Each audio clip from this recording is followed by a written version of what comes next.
How's it going, everyone? Today I'm gonna show you how to retouch a skin using Photoshop.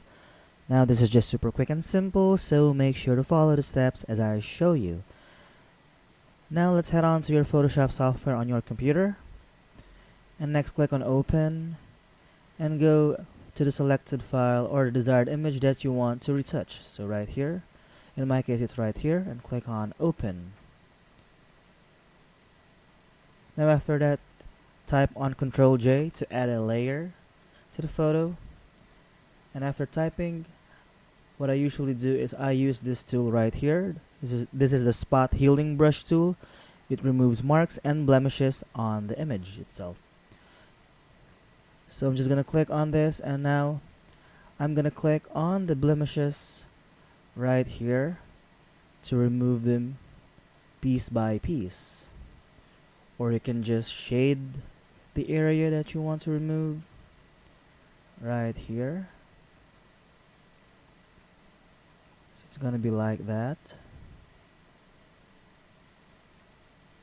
As you can see, the magic happens thanks to the spot healing brush tool. So I'm just gonna keep on shading its parts to remove the blemishes.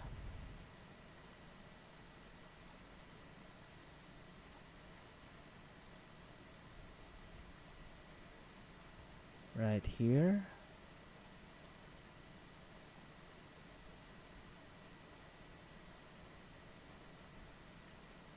And as you can see, as I click on this eye icon right here, this is the before, and this is what we've done so far. So just keep on shading until you're satisfied on what you have done. So once you're satisfied, just click on File right here and export as PNG. This is the quickest way to export, and click on Save. And there you have it. So that's it for this video, everyone, and if you find it helpful, be sure to give it a like, subscribe, and click on that notification bell to be notified for future videos. Bye!